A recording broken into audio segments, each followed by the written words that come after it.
Good morning and welcome to ASL's HR in 10. At 10. At 10 o'clock every Thursday, we get together and talk to you about the latest going on in the world of employment and HR. I'm Jason Perry. And I'm Kimberly Bradshaw. So, shall we start with the really obvious, Kimberly? All the restrictions end today. COVID has ended. It's a safe Yeah. world, you know. Oh. So, from an employment point of view, we know there are a whole range of obligations on employers, concerns on employers to handle correctly. And the whole landscape has changed with very, very little notice, hasn't it? Oh my goodness, yes, there's so much changing. So, for example, the COVID SSP, where you can claim SSP from day one, is going to be ended on the 17th of March. Yes. Well, Although, are you sure? pardon? I said, are you sure? It seems good. That one seems confused. The government have Yeah, published two dates. yeah. I'm clear it ends on the 17th of March, I have to say, but the return of the new rules comes on the 25th of March. So we do have about half a week of limbo land. Yes, or maybe that week just doesn't exist this year, which wouldn't be strange given the last few years. I I think the reality is when the old when the current rules stop on the 17th of March, we have to revert to the rules we had before. I just don't understand why they've published this date of the 25th. It makes Yeah. no sense in the context of what's been written. But No. on a really serious point here, let's pick the SSP point first and talk about that for a few minutes. We know that currently employers have this COVID SSP, which means you pay a worker, an employee, from day one of the absence if they test positive or if they're isolating because of COVID. And they get SSP for up to 14 days, I think it is. Even though we know the period of isolation is now shorter than that, but the law says that up to 14 days. Um, What's interesting is for smaller employers, that's people with less than 250 headcount on their payroll, the government paid for this. And certainly since it was brought back in on the 21st of December, wasn't it? Yeah, But another one that came in, went out, came back. yes, yeah. And may well return again, I guess. But it's running at the moment. It finishes on the 17th of March. So if you have somebody who tells you they've got COVID on the 16th of March, tread with great care. And the other really shocking thing in my mind, usually when these schemes end, there's a nice period of grace in which you have a time to put all your claims in.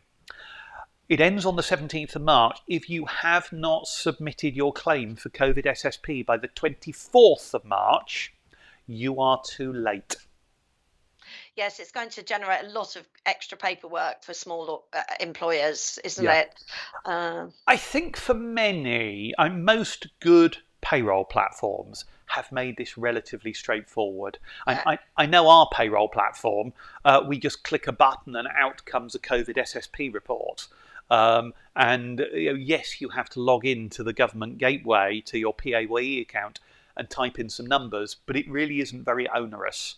But really put that date in your diary, because if you don't do it by the 24th of March, you will not be able to claim that money back. That's I think the big one to get out there on SSP, yeah. isn't it? Yes, it is. I think the next big one is, people not self-isolating anymore, and the suggestion that people will be asked to stay at home for 5 days until the 1st of April, and then they will be asked to exercise personal responsibility. Yes, I'm not sure what the difference between the two is actually. If the keyword is asked, my reading, my professional opinion at this point is when the government asks you to do something, you should consider that an instruction, and therefore up until the 1st of April, I believe if you test positive for COVID, then you should isolate for that period. That's my reading of where we are right now. But there's an obvious complication, isn't there? Well, yes, some people who are asked might not want to and will come in anyway. And what I think around this is that organisations need to start now with what are their COVID policies going to be? Are they going to require people to self isolate? If so, what is their business case for it? Totally So, agree. But the bit I think is really striking in there, Kimberly, if you test positive for COVID tomorrow and you work for me, you don't have to tell me. oh, yes, of course. Whereas That is a worry. I did. you were Yeah. legally obliged to tell your employer if you tested positive for COVID. From today, you no longer have to tell your employer if you test positive for COVID.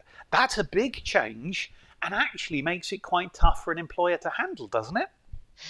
It does. I mean, you can still, often with sickness absence, there's you make some requests as to what it is. But if somebody says it's a cold, is it a cold or is it Omicron? And there's the testing issue that comes there. Free tests are being Yes. scrapped. Yeah. Are you going to ask people to test?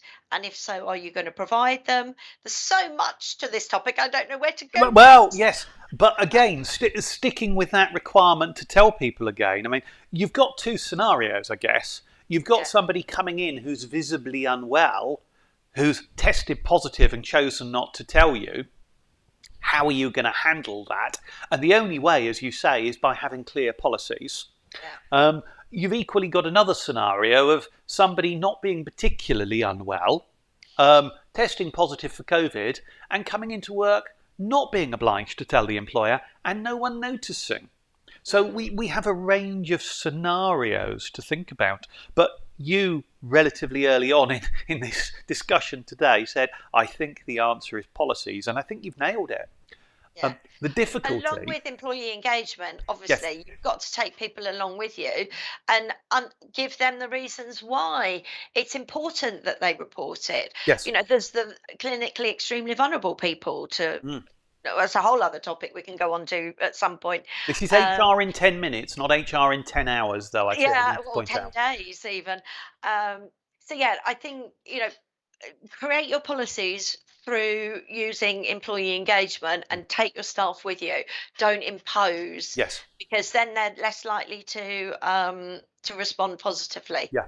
The big challenge, of course, is this has come in. I mean, you and I have been talking about this for a few weeks now and talking to our clients about what they need to do. But this has to be one of the fastest changes we've seen. And for an employer to get their policies in place on this, they need to move swiftly.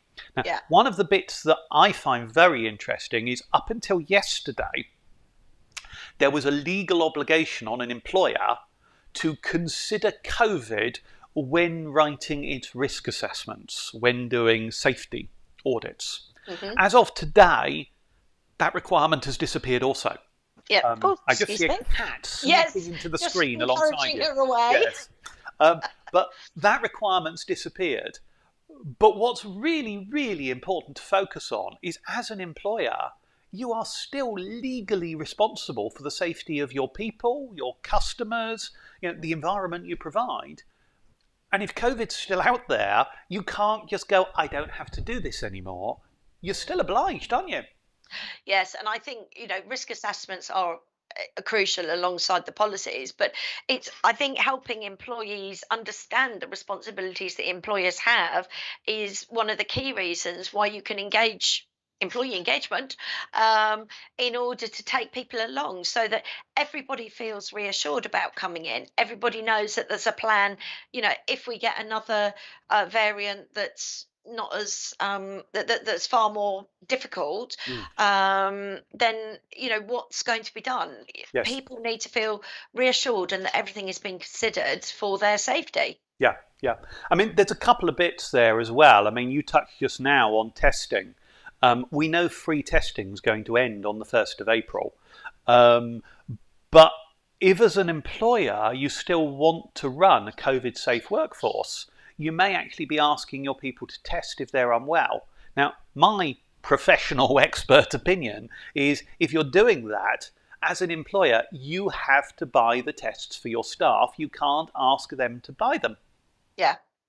Yeah. I mean, obviously, between now and when the free tests stop, I would be encouraging every employee to get their next pack of 7 from the government or whatever, so that they've got I'm some at home.